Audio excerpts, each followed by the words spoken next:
going to show you all how to crochet in the round and how to make a ball. So these are the materials we will need. You'll need some stuffing of some sort. You'll probably need a little bit more than what I have here, depending how big your ball will end up forming. You'll need a crochet hook. I'm using an H. The yarn that I have recommends using an I hook, but I like to use a hook smaller than what it says. So you can use any acrylic yarn. So I'm using Red Heart Super Saver Jumbo, and this is in the color of Orchid.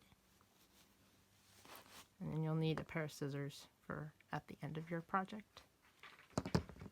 Looking at our pattern, and let's cover what it even says, because I'm sure it's really difficult knowing how to interpret what a pattern says. So this is an example of how it could be written. Everyone has different ways that patterns can be written. So we'll look at, so it tells us to, for the first round, you'll 6 single crochet into the magic ring. The second row says increase in each stitch around. So we'll cover what each of these things mean, and I will show you. And then round 3 says single crochet increase, and you'll repeat that around. So then usually in parentheses at the end is how many stitches you'll have in total at the end of each row. So we'll talk about all of that as we work and go along. Another way that round 3 could be written that I've seen could be written with just abbreviations. So if you were to look at these two compared together, so you have single crochet and then increase, which is what they both say. This is just a shorter form of writing increase, and then times 6. So you would do this repeated 6 times around. I know everything sounds really confusing, but as we go about it, it will make more sense as I show it. And this pattern is in the description of my video, so if you need to have a written out version, it's in the description. And so following our pattern, so it tells us to make a magic ring. So if you don't know how to make a magic ring, go and watch the video that I have on how to make a magic ring, because I covered that more slowly and more in depth. So we have our magic ring. So we need to do 6 single crochet into the magic ring. Got 1, 2, 3, 4, 5, and 6. So when you have your 6 single crochets in the magic ring, we'll create our closure on that. Now what I like to do when I'm working in the round like this, so I don't lose track, because my yarn's all the same color, and when you get to counting and get to working, you might have the struggle I have where I lose track of where did I start. So what I like to do is I like to take a different color thread or yarn or whatever that's not the same color, and I will like place it right where I finish. So that'll be my stitch marker. You can get stitch markers from the store and they'll clip on. I've even used paper clips. You can use paper clips. I just like to use yarn scraps because I always have yarn scraps. So that's just what I like to use. So the next part of our pattern tells us to increase in each stitch all the way around. So to do an increase, you'll work twice in a stitch. So in this case, we'll be working 2 single crochets in each stitch. So normally you would just do 1, but in this case we'll do 2. So in that first one,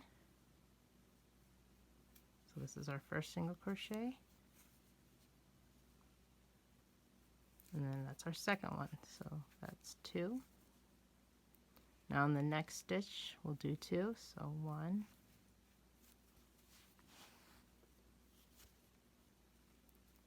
and back in that one again, 2.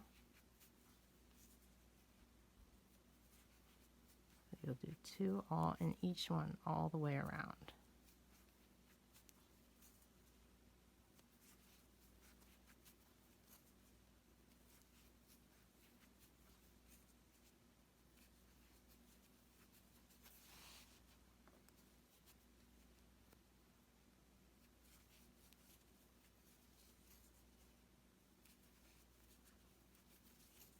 And there's our stitch marker, so we'll know that's when we need to stop.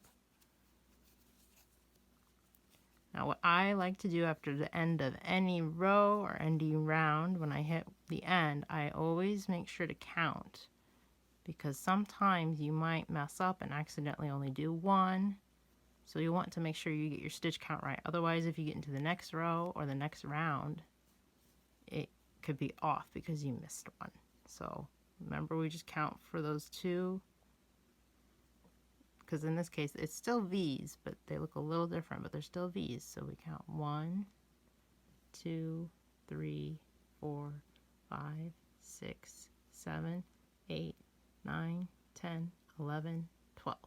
That's how many we should have. We should have 12 stitches by the end of that round. So what I like to do at the end is I take that out and move it back up. Just place it. I'm just draping it. Now to do round 3, it says that we'll single crochet in the first, and then we'll increase in this next stitch, and then you'll repeat that around. So we'll single crochet in our first one here, and then we'll increase in that second one. And you'll repeat that. So single crochet and increase. And you'll do that all the way around until you hit the stitch right before your stitch marker. All right, when you reach the end of round 3, you want to make sure you count, and we should have at the end of round 3 18 stitches. So do your counting. 1, 2, 3, 4, 5, 6, 7, 8, 9, 10, 11, 12, 13, 14, 15, 16, 17, 18. So we have our 18 stitches. This is around the point where when I'm working in the round, I like to close that hole a lot more, just because I've worked enough to see if I closed it enough. So now that's nice and closed. So for round 4, so I'll pull my stitch marker out, place it on top. So for round 4, we will single crochet in the first 2 stitches, and then we'll increase. So single crochet, and increase. And then you'll repeat that all the way to that last stitch before your stitch marker.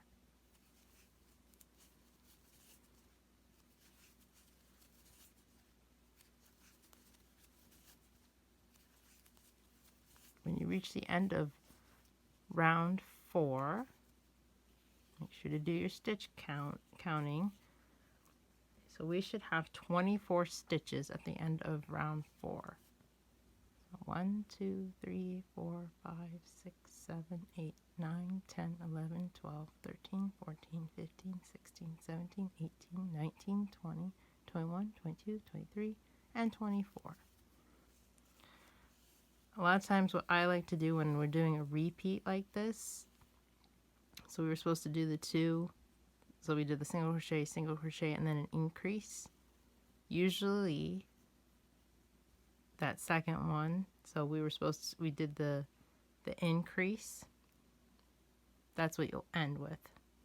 So if you end with an increase, that usually can tell you that, okay, I'm doing the right repeats. I didn't mess up. If I was doing this and I messed up, if I ended on just a single crochet, I would know something was wrong because I didn't end with an increase to complete that repeat of the pattern. So that's usually a tell sign for me to know if I messed up. And usually I'll find, oh, there's my, where I didn't do something or where I forgot to increase. Trust me, you'll do it. Now we're going to do our round 5. And it says to single crochet in the next 3 stitches. So we'll single crochet, single crochet, single crochet, and then we'll increase in that 4th stitch.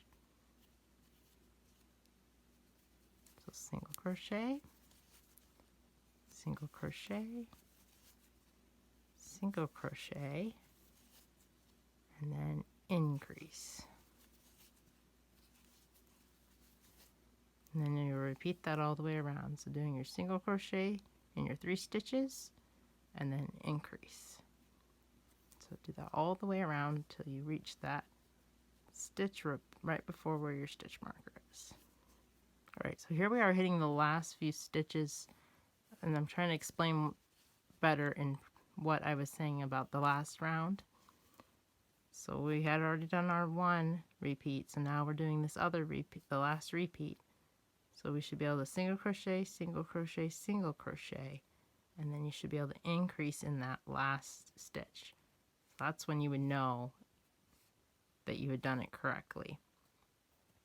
If I had done it incorrectly, I'd probably be off and there wouldn't be a stitch here, and oh, I didn't get to do my increase. That tells me I messed up somewhere else. That just helps me see if I didn't mess up somewhere back here before I sit there and count, all the stitches. It will be different depending on your pattern. Some patterns you may not be able to pick up when you should be increasing and all that stuff. So sometimes you'll still have to count. But that's just one way with the way this pattern is that we can tell, because it repeats very similarly each time.